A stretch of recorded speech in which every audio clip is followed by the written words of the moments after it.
काशी का एक ऐसा चंडाल परिवार जिससे भूत पिशाच भी डरते हैं। घंटियों की गूंज के बीच एक नाम सदियों से फुसफुसाया जाता है, डोम राजा, जिनके बिना मोक्ष की नगरी भी अधूरी मान जाती। ऐसा चंडाल वंश जो शिव का अभिशाप प्राप्त करता है, इनकी आजीविका दूसरों की चिताओं की अग्नि से जलती है। राख इनकी रोजी और अग्नि उनका धर्म। सत्य की अग्नि में तपते हुए राजा हरिश्चंद्र भी एक दिन डोम राजा के यहाँ बिके और वही क्षण शमशान को इतिहास बना गए। Every word I move so descriptive like an adjective. I got a vendetta against people who patented being negative when you should be getting after it. I got facts over tracks, this and that, spitting slow, spitting fast. I could roast, I could gas, think I'm okay at last, but I don't know if that can erase all the past and the pettiness, a reflection of the emptiness. Hilarious, you think you're worth my time, you're delirious, mysterious, because you hide behind a fake exterior. Inferior, you know I'll always be a bit superior. Get off. तो बहादुर जी बताइए, इन जो शेर बने हैं दो बड़े बड़े शेर, इनका राज क्या है? इनका राज ये है कि काशी में दो राजा हुआ करते थे, एक काशी नरेश थे, एक डोम राजा। सत्यवादी राजा हरिश्चंद्र जब अपने आप को बेच रहे थे तो उनको खरीदने वाला कोई नहीं था। उनको खरीदे केवल डोम राजा। उस समय काशी में बहुत से राजा थे, मान सिंह थे, चेत सिंह थे, ऐसे ऐसे करके बहुत से राजा थे, लेकिन कोई खरीदने वाला नहीं था। और जब मकान बन रहा था हमारे नाना का, तो आज तक मतलब अभी पूरे काशी में किसी के मकान पे इतना बड़ा शेर नहीं है। काशी नरेश मना कर रहे थे कि हम राजा हैं, तुम हम कैसे राजा बनवाओगे? हैं, हम अपने मकान पे बनवाएंगे, तुम नहीं बनवा सकते। तो नाना जी हमारे मतलब कोर्ट तक बात गया, बहस हुआ, सकते। फैसला यही मिला कि राजा हरिश्चंद्र को कोई खरीदने वाला नहीं था। खरीदे आपके कालू डोम। हम खरीदे हमारे वंशज के लोग कालू डोम। तो इस कारण से उस कारण से ये शेर बना हम तो लोग काशी के एक राजा आप ही हैं। जी यही उसी तरह, इसीलिए क्या ये मुख जो है उस तरफ किया हुआ है? एक मुख इस तरफ है, एक मुख इस तरफ इस है। तरफ क्या है, क्यों है? वहाँ से वहाँ तक पूरा काशी नरेश का ही था, अच्छा, तो उनको दिखाने के लिए था। दिखाने के लिए। तो देख पा रहे हैं किस प्रकार से यहाँ ये बताते हैं कि इस शेर का भी क्या महत्व है। और कुछ दिलचस्प कहानी है या शमशान घाट या यहाँ आपके परिवार से जुड़ी? देखिए, हमारे कास्ट के जितने भी लोग रहते हैं यहाँ काशी में ना, हम लोग का एक ऐसा मकान है नानी का, नाना का, कि जो एकदम घाट किनारे है। और इधर से देखेंगे तो आपको हरिश्चंद्र दिखेगा, यहाँ से देखेंगे तो आपको मनगंगा घाट दिखेगा। सुबह सुबह गंगा मैया के तो खूब दर्शन होते होंगे। गंगा माँ का दर्शन होगा, सूर्य भगवान का दर्शन होता है। अच्छा, और लोग बारी, आप लोग के परिवार में बारी आती है, आज इसकी बारी है शमशान में जाने की, आज इसकी बारी है, ऐसा? जी जी, परिवार बढ़ता चला गया ना हम लोग का, तो उसी हिसाब को सबको देना पड़ा। आज भैया साहब के यहाँ भी शादी का माहौल भी चल रहा है, तो पार्टी वार्टी में बिजी है। बता रहे हैं क्या टेंट वेंट भी लगे हैं काफी, और ये मुस्कुराहट इसीलिए। तो इसे शेरवाली कोठी कहते हैं। हम एक बाघ भी देख पा रहे हैं आपकी कोठी में लगा हुआ है, उसका कुछ अर्थ है? ये समय हमारे इसमें मकान बन रहा था, तो मुझे उसमें दादाजी बनवा रहे थे, तो उसमें से हमें ये बाघ वाला शेर बनवा रहे थे। तो रामनगर के राजा साहब थे, तो बोले कि तुम शेर क्यों तुम बनवाओ? तो बोले कि हम भी राजा डोम राजा हैं, हम क्यों नहीं बनवाएंगे? तो बोले कहाँ के आप राजा हो?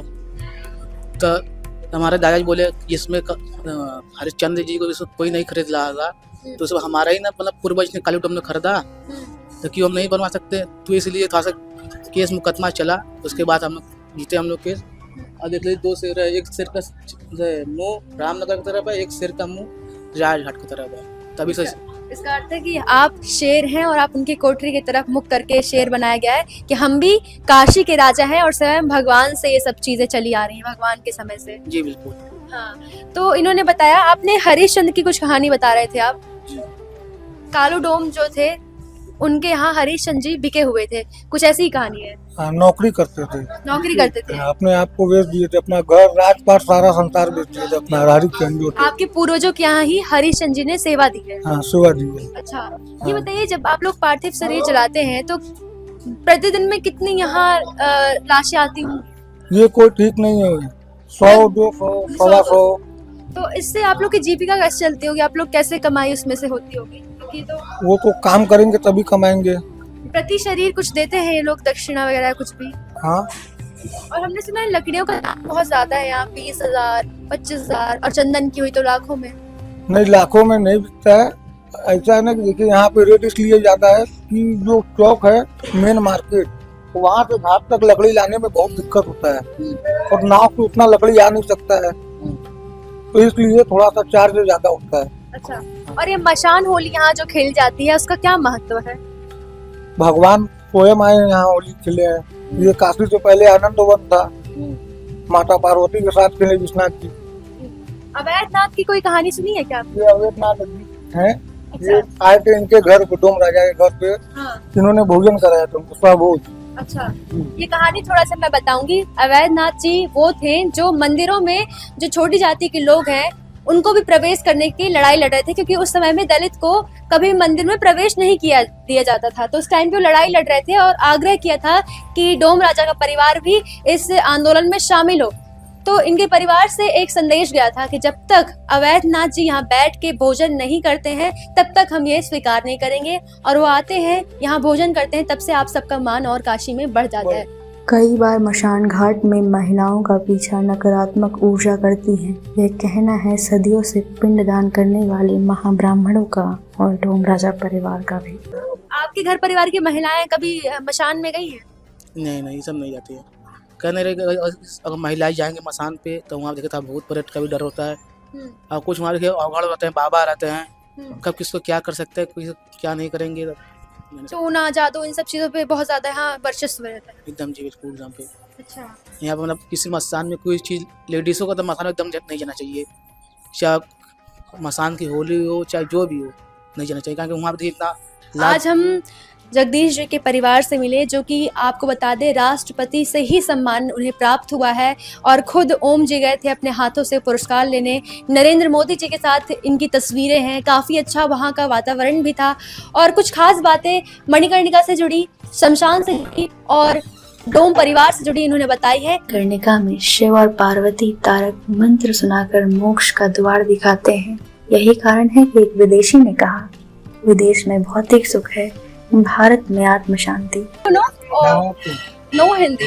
So how you live here when people talk in Hindi? So how you understand the things? I mean, most of them are speaking English, so we get along, and sometimes with sign languages. Oh, That's Europe is so developed country and lots of things there to live. But why you come India and Manikarnika Ghat and you are experiencing the worship things and Lord Shiva and Ma Parvati?